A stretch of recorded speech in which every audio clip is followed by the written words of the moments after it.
The economic freedom fighters will picket at farms owned by one of South Africa's richest people, billionaire businessman Johann Rupert.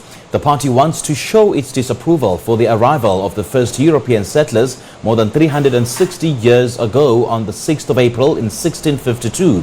The EFF claims his family benefited from, quote, stolen land. For more on this story, let's now cross to SABC News reporter Vanessa Poonah in Stellenbosch. Well, Vanessa, a very good morning to you. Thank you so much for joining us. What's happening there?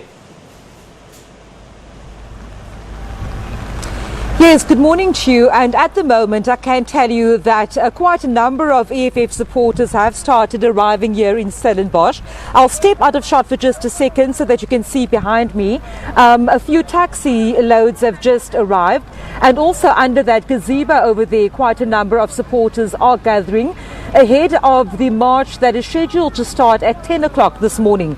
And now, I spoke to the EFF national spokesperson a short while ago, Sinao Tambo, and he said to us that they will be starting to address those gathered here at 10 o'clock. The march due to be led by the EFF leader Julius Malema, and then taking off from here to the offices of Remgro, and that is of course where a memorandum will be handed over to a representative of Remgro. Now, earlier on when I spoke to Sinao Tambo, he explained to us why they've decided to participate or to launch this march here today. He's joining me now. Sinao, a very warm good morning to you. Thank you for joining me again. You're saying that the reason why the EFF is marching here today is because it commemorates this day in 1652, the arrival of Johann van Riebeeck to the Cape to start a refreshment station.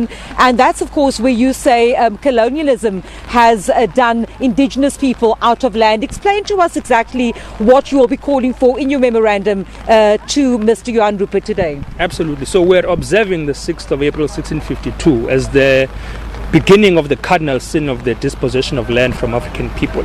And we are confronting one of the biggest benefactors of that, the oligarch of South Africa, Johann Rupert, and saying to him that primarily we want the return of our land, which he has amassed illegally in this country. But secondly, we also want a public audit and a public disclosure of all the offshore and foreign account investments that Johann Rupert has all across the world as he continues to evade tax and manipulate tax systems while stealing the wealth of this country. So any offshore account or investment whose basis financially is the land, the labor, or the minerals of South Africa must be publicly disclosed, and there must be return to the people of this country. We're saying that we want the conditions of our people to be improved on the farms in which he owns in particular.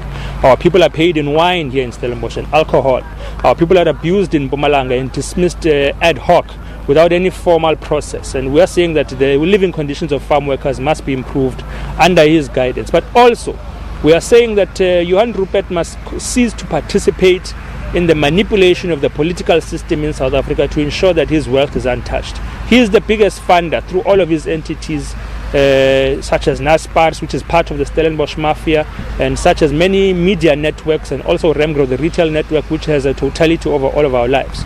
He must stop trying to manipulate and micromanage our political system, rendering Africans unable to lead their own affairs. We're saying he must stay out of that. We're saying we want to control our own political reality, and we're saying we don't want to wake up and that everything that confronts us is a product of Johann Rupert. That space must be opened up to black businesses so that we can engage with their products without having the dark cloud of Johann Rupert hovering over us. You were saying to me earlier on that the concept and the issue of land expropriation without compensation forms the basis of not just this march, but also what you as the EFF stands for. Why then just Johann Rupert? What other action will you be taking? You're making a number of claims in terms of tax evasion and so on. What other action besides this march here today? Look, the EFF has already undergone a process of promoting and presenting a bill in Parliament to combat illicit financial flows and tax evasion. We've already proposed the expropriation of land without compensation in Parliament. So that is the legislative aspect of our fight with white monopoly capital, which has totality over African lives.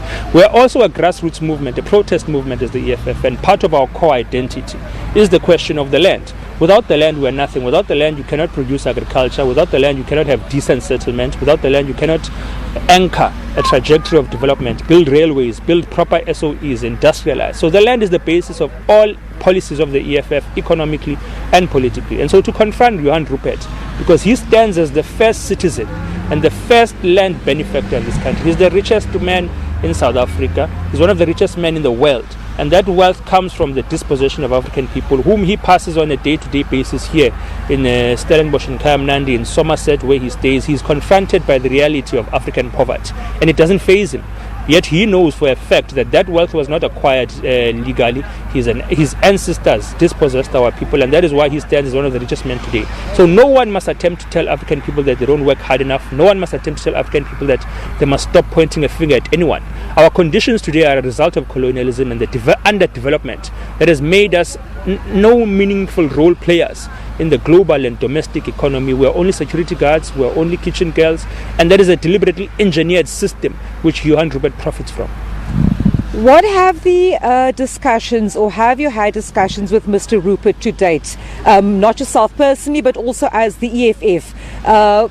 You've been talking about Mr. Johann Rupert and others regarding colonialism, regarding the ownership of land. What has the response and communication been thus far? We've never had any engagement with Johann Rupert because he's an arrogant person who has ridiculed black people on public platforms. But of course, if memory serves us correctly, it was the leader of the EFF now, in his time as the president of the ANC Youth League, who was able to provoke Johann Rupert out of his dark hole to come and call the leaders of the ANC Youth League, which called for land expropriation, a mosquito that must be extinguished with a doom.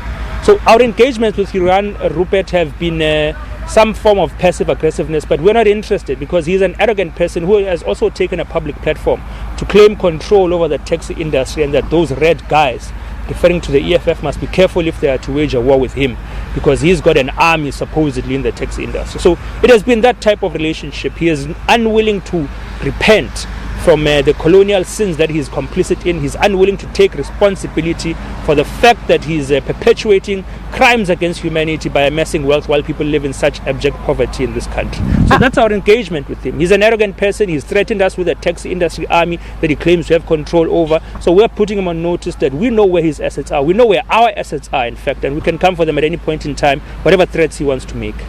EFF leader Julius Malema expected to lead this march this morning? Absolutely. The Commander-in-Chief and President of the EFF will be leading this demonstration against white monopoly capital and the land benefactor whose ancestor on this day annexed the land of African people. In Mpumalanga and Leopards Creek, the Deputy President of the EFF, Floyd Shibambo, will be leading a similar process to put white monopoly capital on notice that we know you are the biggest enemy of African people and we're coming for you. Thank you so much for speaking to me, Sanao Tambo, of course, the national spokesperson of the EFF, just giving us a layout of what is due to take place today here in Stellenbosch and in Mpumalanga in terms of the EFF commemorating, remembering this day in 1652, the arrival of Jan van Riebeeck at the Cape, and of course marked by two protest marches taking place here in the Western Cape and also in Mpumalanga this morning. Well, just a quick question, Vanessa. We just heard the EFFs, they're saying that they haven't had engagements with Johann Rupert ostensibly because of his arrogance. But has Johann Rupert responded to these speakers in any way? At this point, I can tell you that we have not had the opportunity to get a response from Mr. Rupert in terms of this action, and also the comments by Mr. Tambo earlier that he's referred to Mr. Rupert as being arrogant. So we will, throughout the course of this day, attempt to get hold of, if not Mr. Rupert himself, then representatives of the Rupert family in terms of this action by the EFF here and also elsewhere in the country. All right, Vanessa, I'm going to let you go. Thank you so much for joining us. There was our reporter, Vanessa Poonah, out in Stellenbosch in the Western Cape ahead of the EFF's Land Day pickets, which will be taking place in the Western Cape and as well as in Mpumalanga.